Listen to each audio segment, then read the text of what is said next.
BBN BBC gahuza miryango ivugira Nairobi kuri metero 19 na 31 ku mirongo FM yaga binini no kuri internet kuri BBC gahuza akaburungu.com.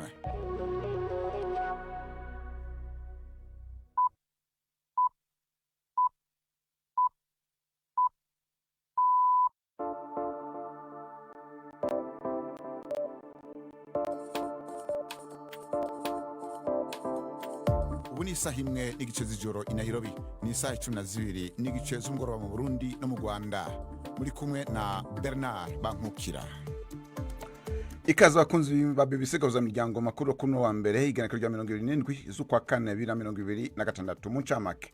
President Evariste Ndayishimiye yarayagenywe n'umugambi wiwe ngo azoserukire mu matora mukuru w'igihugu yo mu mwakuza, ngo amushimye iterambere agejeje ko igihugu.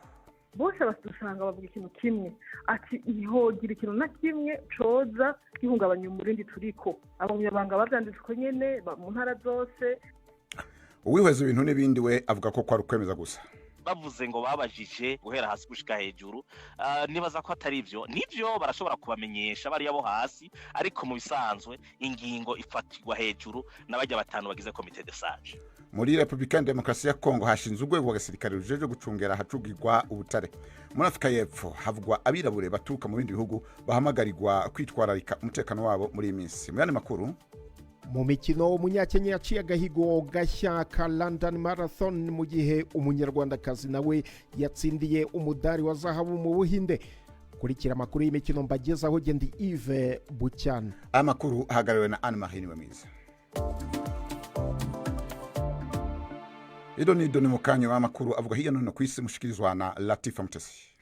Minisitiri w'ububanyi n'amahanga wa Iran Abbas Al-Ghachi yavuze ko ibiganiro by'amahoro na Leta Zunze Ubumwe za Amerika byabaye mu ntangiriro z'uku kwezi byananiranye kubera ibyo yise bisabwa birenze urugero bya Leta Zunze Ubumwe za Amerika. Hageze mu Burusiya hagiye kugirana ibiganiro na Perezida Vladimir Putin, yavuze ko ikiciro cya mbere cy'ibiganiro byabereye muri Pakistan byari bigamije kurangiza intambara ya Amerika na Israel barwana na Tehran kugeza ku ntambwe byageze ku ntambwe zimwe nziza, ariko kiza kurangira nta musaruro kubera uburyo Washington yitwaye. Amakuru atangwa n'ibitangazamakuru byo muri Amerika avuga ko Iran yashyikirije Washington icyifuzo gishya kibanda ku gufungura inzira y'ingenzi y'umuhora wa Hormuz ndetse no guhagarika intambara, ariko ibiganiro ku bijyanye na gahunda ya kirimbuzi bikazaganirwaho nyuma.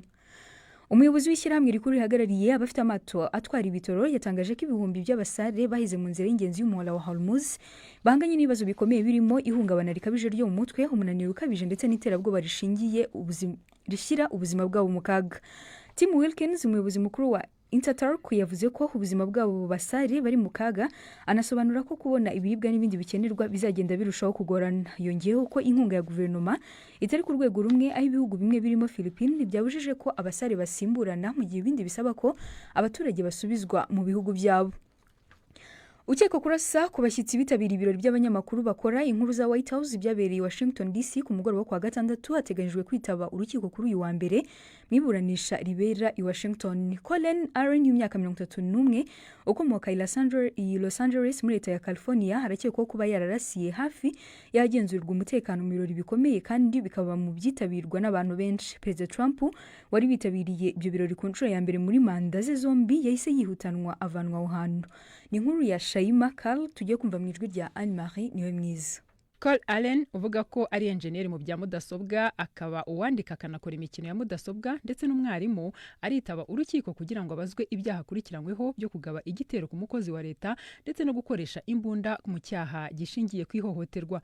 Umushinjacyaha mukuru w'agateganyo yavuze ko uyu mugabo w'imyaka 31 yagiye mu rugendo akoresheje gari ya moshi ava i Los Angeles ajya i Chicago akomereza i Washington DC, aho yari acumbitse muri hoteli Hilton mu minsi ibanziriza ibiro by'abanyamakuru ba White House. Abapolisi barimo gukora iperereza kuri icyo gitero bavuga ko inyandiko bivuga ko yanditswe n'ukekwa irimo imigambi yo kwibasira abayobozi bo mu butegetsi bwa Trump, bishoboka ko hari harimo na perezida ubwe.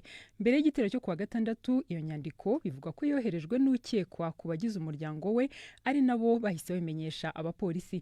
Perezida Trump yabwiye CBS News ko atahangayikishijwe n'iki gitero ndetse ngo atigeze anagira ubwoba.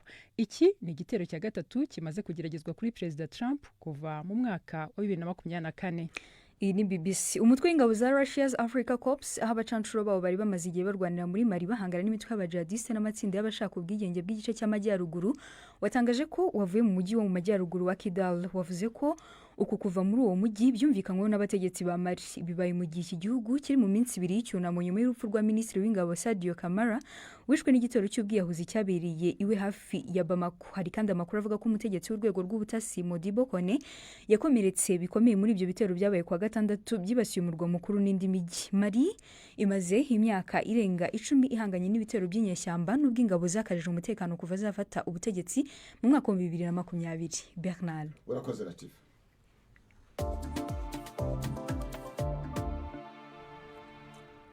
Perezida Evariste Ndayishimiye kuva ejo yararanye itike ryo kuzo kwitoza bwira kabiri matora mukuru w'igihugu yo mu mwaka uza. Atowe azoca atwara gushika muri 2034. Yemejwe mu ikoraniro kaminuza ryasanzwe ry'umugambwe w'SNDD n'ubwa mbere uwo mugambwe ugena umukandida hakirikane nkuko mu gihe hasigaye umwaka n'inusu kugira ngo amatora abe. Kare uwo mugambwe ahora ugena umukandida hasigaye amezi make gusa. Mukanya uvuganye na Doriane Munezero ajejwe igisata cyo kumenyesha makuru mu mugambwe mbanza kumaza ica bitumye. Ni kubera iki twoba twazinze kandi kuri nta kuzinduka kurimo. Murabona ko twebwe tabaye inyuma y'uko mbere no mu gutero gutunganya amatora wari watanguje isekeza yo kukaburira abantu bamenyesha ko igihe kigeze. Mu mwaka wa 2020 twagiye kubijamwo mu kwezi kwa mbere. Twarabonye ko mu ntunganyo hariho ibice bigorana. Burya amatora arategurwa, nico gituma bwa dushike ku musaruro muhora mubona burya birategurwa igihe kitari gito. Ubu rero dushaka twitunganye muri byose, haba mu kwegeranya ibikoresho si byose bikorerwa mu gihugu cy'u Burundi no gutegekanya gushira hamwe ibyumviro byo tuzoja gusigurira abarundi.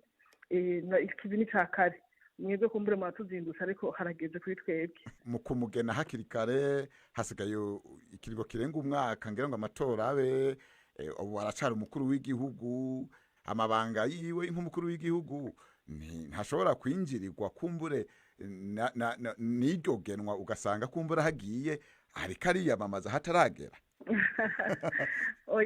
oya ubwizi bigora busanganywe. Hanyuma none mu gutogwa yari umukandida umwe canke hari abandi bahiganywe? Ngene bimeze mu mugambwe CNDD-FDD turasinyene twitunganijwe duhera hasi rero mu namashingiro inzu 10 barasaba bavugira, hanyuma bikaduga duhere intara ku ntara. Mu byo bashikirije birimbura barashema cyane umurindi igihugu kigezeko. Umurindi duhereye mu mwaka wa 2020 tukaraba igihugu cagiye ntabwo cagiye kiratera mu bisata byose by'ubuzima bw'igihugu. Barashikiriza bose basanga bavuga ikintu kimwe ati ntihogira ikintu na kimwe coza gihungabanya umurindi turiko. Abanyabanga bavyanditswe nyene mu ntara zose mu makomine yose ati tubandanye narijya atagihushanya n'amategeko cyo bakirimwo. Umugambo CNDD-FDD turapanze uyu nyene ntabandanye. Muvuze ati Burundi buri ku murindi w'iterambere, ariko dufate turavye ikiringo ciwe ca mbere Burundi bwugarijwe n'ubukene bw'ibitoro, ubukene bw'amafaranga mvamakungu n'ibindi byose. Ibi byose bikagira ingaruka ku bindi bisata by'ubutunzi bw'igihugu ngira ngo nkuko abatari bake babibona. Gushika naho ubu Burundi buharurwa mu bihugu vya nyuma ku isi. None abagumyabanga bashimye iki umukuru w'igihugu ku buryo bosubira kumwizigira? Sinzi neza abo muganira baribo, ariko uvuze ngo yugarijwe ukene bw'igitoro ntimufatira kuri ico. Ahaca numva umengo ntimuronka amakuru akwiye, ariko nagenda babwire yuko imibereho y'abenegihugu yateye imbere. Iyo bitaba gutyo ntihari kwizigirwa ukuraho ataguhigimanga kurimwo. Umwimbu uri mu gihugu uko abenegihugu bayeho, uko bavugwa, uko ugwaruka rwifashe, yasanze havuga shomaje, ariko ubu siko biri na gatonya. Tubona amatara n'amazi urugero turiko ntitwigeze tubishaka mu gihugu cy'u Burundi. Abarundi baramushimira nyine cyo mukuru w'igihugu nyene amahoro n'umutekano ari ikintu nasubirwamwo. Ni ikintu itunga twubakiyeko niwo mushinge. Ukwisha no kwizana amabarabara yarubatswe, ibitaro makomine byambye gushana amazi ku bene gihugu, umwimbu usesekara, amakoperative, ubutungane yarabuhagurukiye. Igihugu kiriko kiraduga ku rugero mu bisata byose. tukiri kuri rigenwa rya Perezida Evariste Ndayishimiye mu kanya navuganye na Zenon Ndayisenga umuhinga mu bya politike akaba n'umwigisha wa kaminuza ya Pretoria muri Afrika y'Epfo. Ntabwo ndamubaza ukungena atahura irigenwa cy'umuntu yobanza kuraba si kuvuga ngo ni kare gusa naho umera nk'usubira inyuma gato ukaraba uko Reverend Ndikuriye yagiyeho urabona yuko habanje kuba icyo no kwita inama abo twokwita comité de sage bajya batanu badesida donc biragaragara yuko ari ibintu bumvikanye kandi basa n'abari barateguye. Ikindi nuko bagerageje gufatiraho mwaka kanya umukuru w'igihugu asanzwe ari umukuru w'igihugu akongera kandi akaba ari nawe atwara Union Africaine no kuvuga ubu ni nko kugerageza kumutegura hakirikane no gutegura makungu kwerekana yuko ari wazobandanya. Kare twaje muri CNDD-FDD bavuze yuko ngo ari ingingo yafashwe ngo nyuma y'ibiganiro bagiranye mu gihugu cyose ngo kuva ku hasi gushika hejuru ngo abanyagihugu bose ngo abagumya banga bose ngo bavuze yuko ngo tushima ngo intambwe ngo ibikorwa ngo President Evariste Ndayishimiye rero ngo turamushima yuko ngo yogaruka kugira ngo abandanye ateza imbere igihugu. Namwe niko mubibona? Iyo novuga ko ari nk'imvugo ya politike mu bisanzwe bavuze ngo babajije abagize amakomite yose y'umugambwe guhera hasi gushika hejuru nibaza ko atari ivyo nivyo barashobora kubamenyesha bari yabo hasi ariko mu bisanzwe ingingo ifatirwa hejuru n'abajya batanu bagize komite de sage bobo uramaze kubona yuko mu bisanzwe ni nko kwemeza yari kwemeza rero mwico gihe naco hindura none wondangira uwo bahigano kavuga ati yarosa amajwi angana uyu nawe yarosa angana gucya none hari uwo wibaza hari uwo wabonye baba barahiganwe kwari kwemeza rero donc ku kwemeza rero kenshi ntabwo biba byazananye hariya hasi ahubwo bizanana muri bajya bari hejuru cyo bahurije ko akaba ari cyo bashira imbere. Hanyuma dufatiye ku byavuye mu matora aheruka mu mwaka uheze aho umugambwe CNDD-FDD wafashe intebe zose muri amashinga amateka ijana kwijana tuvuge gutyo mu matora abatavuga rumwe n'ubutegetsi n'umugambwe uri ku butegetsi batabonye neza ubwo mwebwe mwihweje murizeye yuko kumbure iyindi migambwe izohava yemera guhiganwa mu matora yimirije?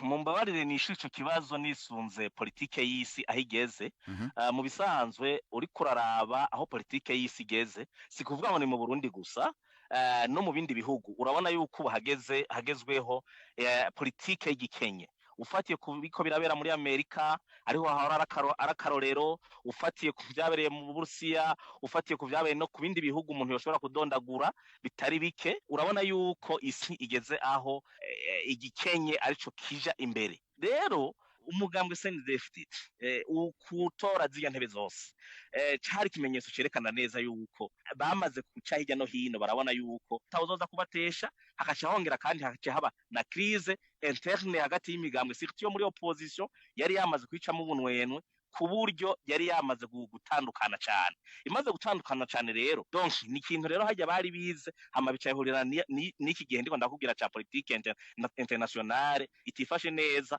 bashabafatira hajya rero kandi ni nasinye novuga n'ikimenyetso kidasanzwe cyo kwereka iyindi migambwe bati zeruka mu bisanzwe hajya twasubiye mu ntwaro y'umugambwe umwe akujya byari biri kera kuri babagaza na babuyoya kuri Iprona. Uno rero yari Zenon Ndayisenga tuvugana kwigenwa rya President Evariste Ndayishimiye.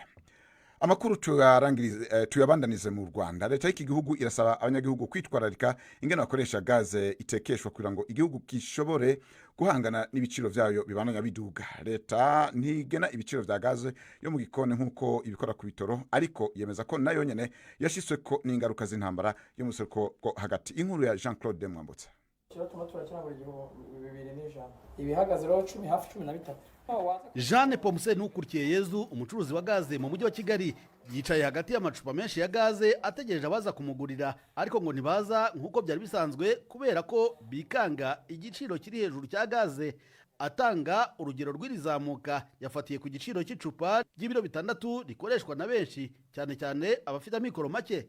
Mbere yaguraga ibihumbi 11 ubu rero yaratumbagiye yageze kuri 14 baza ari bakeya kuko urumva ibiciro birahenze baza ari bakeya natwe kuzibona biba bigoye kuko ushobora kumara n'iminsi bataragupakirira kubera ko no mu nganda naho ziba ari nkeya nyine urumva nta mikorere mbese rero wenda kubera ko biba biri ku isi burya ibintu biba bitari mu gihugu kimwe mbona wenda hari bazabishakira umwanzuro kandi mbona nyine leta y'u Rwanda yishyiramo imbaraga ikagerageza korohereza n'abashoramari kuyibura we ntituzayibura burundu ariko kuzamuka bwo mbona izagomeza ikazamuka. Abategetsi b'u Rwanda basaba abaturage gusubiramo gahunda yo guteka bakagabanya inshuro bashyira inkono ku ziko kugira ngo bagabanye ingano ya gaze bakoreshaga. Mu itangazo yashyize ahagaragara Minisiteri y'Ubutegetsi bw'Igihugu yasabye ko aho bishoboka ingo zagabanya inshuro zo guteka. Abakoresha gaze bariko ntibategereje ko iri tangazo risohoka, ibiciro bya gaze byonyine nibyo byabahatiye gufata ingamba nshya. Nteka rimwe nimugoroba ubwo saa sita barihangana bakabirya bikora bakabibona kuko ntabwo biragoye gaze nese niba nkoresha kariya gatoya kari kuri 15 ntawe wabyizera ko ejo bundi katazamuka. Ibiro 6 njye niyo nkoresha nayigura 10,010 n'amafaranga 500. Ubu ejo bundi ibiciro byiyongereye nayiguze 12. Nta koza gushije kandi umva nditeka buri mu gitondo saa sita nimugoroba yaza noneho umuntu uteka mu gitondo saa sita nimugoroba. Nubwo ibiciro biri hejuru, leta iteguza ko bishobora gukomeza gutumbagira mu gihe intambara yo mu burasirazuba bwo hagati yaba itarangiye vuba. U Rwanda ruvuga ko ruri gushakisha ahandi rwakura ingufu zo gucana rudategereje gusa gaze ituruka mu mahanga. Mu kiganiro aherutse guha abanyamakuru, umunyamabanga wa leta muri Minisiteri y'Ibikorwa Remezo Jean de Dieu Uwihanganye yavuze ko igihugu gishobora kubona ingufu zo guteka zivuye mu mwuka wa gaze metane iboneka mu kiyaga cya Kivu. Gaze ya mbere izatangira gukoreshwa mu gihembwe cya mbere cya 2028, ariko iriya gaze yo mu kiyaga cya Kivu tuzatangira kuyikoresha cyane cyane ku bantu batekera hamwe mu mashuri, cyane cyane mu mavuriro, mu bantu batuye hamwe muri za estate, kurusha nk'uko tubona ubu ngubu abantu bakoresha gaze n'ubundi barabatekera hamwe nibo batwaraga nyinshi. Bizagabanya ingano y'iyo tuvana hanze. Ibiciro bya gaze bizamutse cyane mu gihe nta buryo bundi bwinshi bwo gutekesha buri mu gihugu. Ingamba zikarishye zo kubungabunga ibidukikije zatumye isoko ry'amakara rigabanuka cyane. Kuri ubu umufuka uragura 20,000 by'amafaranga y'u Rwanda, igiciro gituma bamwe basanga ahenze kurusha gaze. Jean Claude Mwambutsa, BBC Gahuza Miryango, i Kigali. Urakoze Jean Claude Mwambutsa. Muri Afurika y'Epfo muri iki gihe havugwa intureka mu burere bumwe aho imvukira ziyamiriza zikana kubagura abanyamahanga b'abanyafrika baba muri icyo gihugu. Bimwe mu bihugu harimo n'u Burundi bihamagarira abanyagihugu bavyo kuhagabira cyane muri iki gihe Afurika y'Epfo yinjiye mu kiringo cyo guhimbaza intayo kwikukira, kubera ngo hari ibimenyetso vyerekana ko intureka zishobora kwiyongera. Inkuru reka tubaze mugenzi wacu Jidasi Hundimpundu. Intureka hanini zijanye no kwiyamiriza abanyamahanga zimaze kugaragara cyane mu ntara za KwaZulu Natal na Western kuva mu ndwi iheze, ariko n'ubundi burere butandukanye nka Johannesburg, Pretoria n'ahandi biravugwa ko intureka zishobora kwaduka umwanya n'umwanya. Abanyafrika y'Epfo bakunze kwagiriza abanyamahanga cyane cyane abaturuka ku mugabane wa Afrika ko babatwara amahirwe y'ubuzi. Mu ntureka zo kwiyamiriza abo banyamahanga birashika bamwe bagakubagurwa canke bakicwa. Amashusho yahanahanywe ku mbuga ngurukana bumenyi mu mpera z'indwi iheze hagaragara umugwi w'imisolesole yo muri Afurika y'Epfo iriko irakubita ku rugero rudasanzwe ikanatera amabuye abanyamahanga hari mu munyagana. Kuri ubu wa mbere Afurika y'Epfo yinjiye mu kiringo cyo kwibuka itariki ifatwa nk'ikomeye ku buzima bwa kino gihugu. Harumanye imyaka 32 kuva habaye amatora ya mbere ya demokarasi, inyuma y'imyaka amajana bari bamaze mu ntwaro yakajyanisha imiryango izwi nka apartheid. Iyi tariki ya 27 ikijana n'iyindi ya 29 ukwezi kwa kane nyene, aho bahimbaza igihe Afurika y'Epfo yaronka ibwirizwa nshingiro rishasha, bakibuka n'abanyagihugu bitanze mu kurwanya apartheid, bamwe bakanabizira. Ayo magenekerezo abiri asanzwe afatwa na bamwe nk'ayatoneka ibisebe vya kahise mu banyafrika y'Epfo bamwe ni nayo ubuserukizi bw'u Burundi muri ico gihugu n'ibindi bihugu vya Afrika bashimikirako mu gusaba abanyagihugu bavyo kwigengesera. Mwitangazo ubuserukizi bw'u Burundi bwaraye busohoye buvuga ko hari ibimenyetso vyerekana ko intureka zishobora kwiyongera kuri uyu wa mbere nejo kuwa kabiri. Busaba bushimitse abarundi bose baba muri ico gihugu kuguma barikanuye. Ibiharuro vyo mu mwaka uheze vyerekana ko Afurika y'Epfo ihaye indaro abimukira baharurwa mu mamiliyoni, benshi muri bo bagaturuka mu bihugu vya Lesotho, Zimbabwe na Mozambique. Ariko n'abarundi canke abanyarwanda bashobora kuba atari bake. Urakoze Gildas.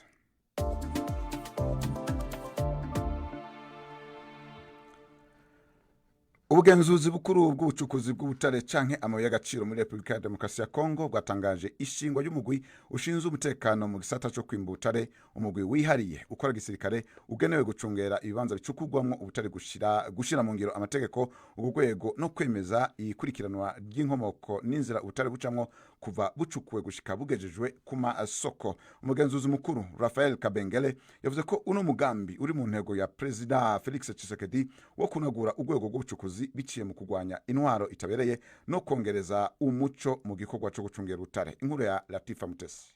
Itsinda rya mbere rigizwe n'abantu hagati ya 2503 riteganyijwe gutangira akazi mu kwezi kwa 12 uyu mwaka wa 2026 nyuma y'ikorwa ry'itoranywa rikomeye n'amahugurwa kakayi. Biteganyijwe ko bitarenze umwaka wa 2028 uwo mutuza wamaze kujyamo abarenga 20,000 bazaba bamaze koherezwa mu ntara zose 22 zicukurwamo amabuye y'agaciro bakorera munsi y'ubugenzuzi bwa IGM. Uyu mutwe uzaterwa inkunga na gahunda ifite agaciro ka miliyoni 100 z'amadolari ya Amerika kandi uzanafashwa binyuze mu bufatanye n'ibihugu bya Leta Zunze Ubumwe za Amerika hamwe na Emirates Zunze Ubumwe z'Abarabu.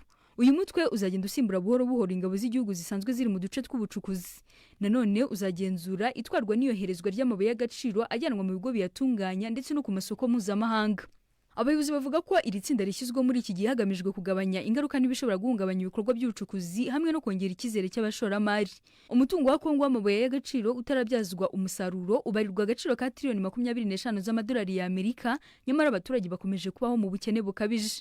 Nkuko banyisi bitangaza, igipimo cy'ubukene cyari kikiri hejuru cyane kigera kuri 81.1% mu mwaka wa 2025 bitewe n'uko imirimo mishya ikiri mike mu rwego rw'ubucukuzi n'inzitizi zishingiye ku miyoborere n'imiterere y'ubukungu zibangamira iterambere ririmo bose. Mu kwezi kwa 10 umwaka wa 2025 Minisitiri w'Ubutabera yategetse ko hatangizwa imanza ku bakekwaho buriganya mu bucukuzi bw'amabuye y'agaciro nyuma y'uko raporo y'itsinda ryakozwe igaragaje kwigarurira mu buryo bunyuranyije n'amategeko ahacukurwa amabuye y'agaciro n'imiyoboro y'amagendu irimo abasivili, abanyamahanga ndetse n'abagize inzego z'umutekano.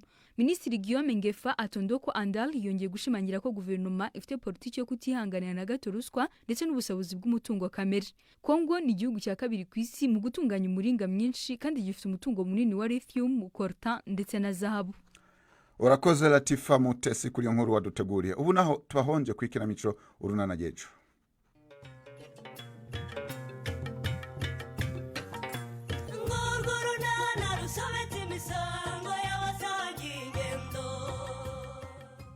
Mu kiganiro urunana cyo kuri wa kabiri twabateguriye ibyo se nibyo nyogokuru aba yiriwe gupakiramo cyangwa nibyo yakubwiye ngo uze kungiramo inama. Ubuse mama, ndacyari umwana utazi kwitegereza ngo menye aho ibintu biva naho byerekeza.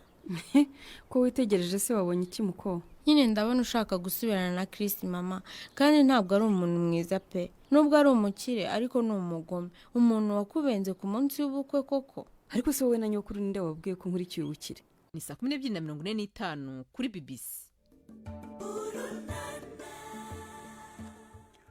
Nuko rero abakunzi b'urunana ntimuzotangwe ejo tukaba tugeze ku isaha 12:52.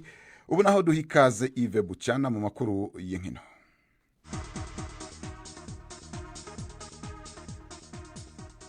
Mwereho neza bakunzi b'imikino kuri BBC. Mpere mu mukino wo gusiganwa ku maguru intera ya marathon, umukinnyi wa Kenya Sebastian Sawe yanditse amateka mu isiganwa rya London Marathon, aba umuntu wa mbere wirutse intera ndende ya marathon munsi y'amasaha 2 mu marushanwa yemewe n'amategeko. Sawe w'imyaka 30 yakoresheje isaha 1 n'iminota 59 n'amasegonda 30, akaba akuyeho agahigo ka mugenzi we Kelvin Kiptum k'amasaha 2 n'amasegonda 35 yashyizeho mu mwaka wa 2023. Mbere yaho Eliud Kipchoge nawe w'umunyakenya yari yarigeze kuba umuntu wa mbere ku isi wirutse munsi y'amasaha 2 mu mwaka wa 2019, ariko iyo ntsinzi ntiyemewe mu rwego rw'amategeko kuko itakorewe mu marushanwa asanzwe azwi.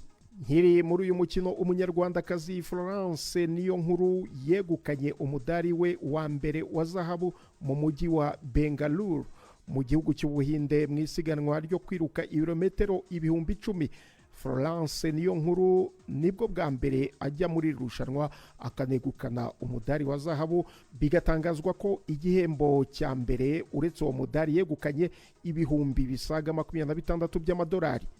Tujye mu Bwongereza, umukino wa nyuma w'igikombe cya FA uzahuza ikipe ya Manchester City na Chelsea ku kibuga cya Wembley tariki 16 z'ukwezi kwa gatanu. Benjamin niyo kwizerwa. Urakoze cyane Yves Bucyana. Umutoza w'agateganyo wa Chelsea Colin McFarlane ashobora kujya ku rutonde rw'abatoza bakoze amateka nka Antonio Conte, Roberto Di Matteo, Carlo Ancelotti ndetse na Gus Hiddink, maze akaba umutoza w'agateganyo wa Chelsea wegukanye igikombe cya FA Cup mu ntego niba ikipe y'i London The Blues ishobora gutsinda City itozwa na Pep Guardiola. Ejo ku cyumweru Chelsea yasezereye Leeds United yitsinze igitego 1-0 cyatsinzwe na Enzo Fernandez, uyu rutayizamu w'umunya-Argentine wari uherutse guhagarikwa imikino 2 ya shampiyona n'umutoza wirukanwe Liam Rosenio kubwo kugumuka. Ikipe ya Manchester City yo yasezereye Southampton yo mu cyiciro cya kabiri kuwa gatandatu yitsinze ibitego 2-1. Gutsinda kwa Chelsea bivuze ko umukino wayo wa Premier League yagombaga kwakiramo Tottenham tariki ya 17 Gicurasi, ni ukuvuga umunsi umwe nyuma y'umukino wa nyuma y'igikombe cya FA Cup ugomba kwimurwa ukazakinwa undi munsi. Yves, urakoze cyane Benjamin. Ubu noneho tugiye muri shampiyona ya English Premier League. Arsenal yishubije umwanya wa mbere nyuma y'uko igitego cya Eberechi Eze mu gice cya mbere Newcastle inanirwa kukishyura, umukino ukarangira Arsenal itsinze 1-0 kwa gatandatu ku kibuga cya Emirates. Ikipe ya Mikel Arteta yari yamanutse ku mwanya wa kabiri ku nshuro ya mbere kuva mu kwezi kwa 10 nyuma y'uko Manchester City itsinze Burnley mu cyumweru gishize. Iyi ntsinzi isize Arsenal irusha amanota 3 Manchester City bahanganiye igikombe, nubwo Manchester City ifite umukino umwe w'ikirarane.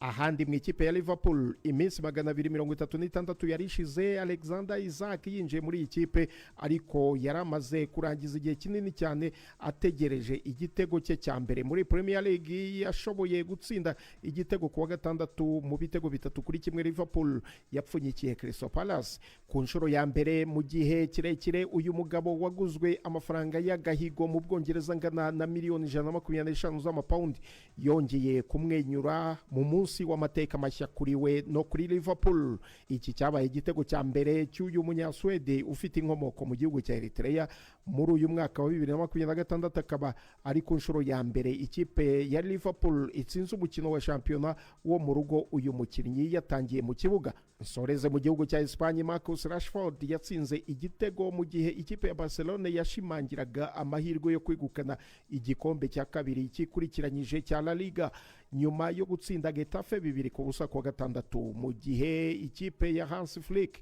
yabyazaga umusaruro kunganya kwa Real Madrid na Real Betis 1-1 ku munsi wo kuwa gatanu nijoro. Barcelona ubu irarusha mukeba wayo w'ibihe byose Real Madrid amanota 11 mu gihe zisigaje imikino 5 gusa. Ayo niyo y'imikino nabateguriye. Gendi Yves Bucyana.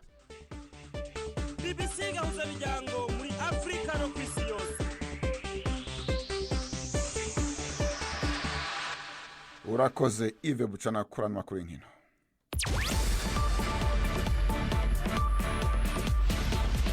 BBC gahuza miryango yabateguriye uburyo bwo gupakura ibiganiro byayo mukabibika muri telefoni ngendanwa zanyu no kuri computer mukaza kuvyumviriza igihe cyose mubishaki. Ibiganiro bya BBC gahuza miryango mukunda nk'amakuru, imvo n'imvano, urunana, ikiganiro cy'abagore cyangwa bazamuganga ubu biraboneka kuri podcast. Ja ku rubuga rwa BBC gahuza miryango ariko bbcgahuza.com urondera hari podcast. Amakuru yose y'uburyo podcast ikora n'ukuntu wayishyira muri telefone yawe byose urabisangayo. Pakurura ikiganiro ukunda canke amakuru wumvirize uko ushaka aho uri hose, ntusubire gucikwa na kimwe. Teramana n'ibiganiro bya BBC gahuza miryango kuri podcast.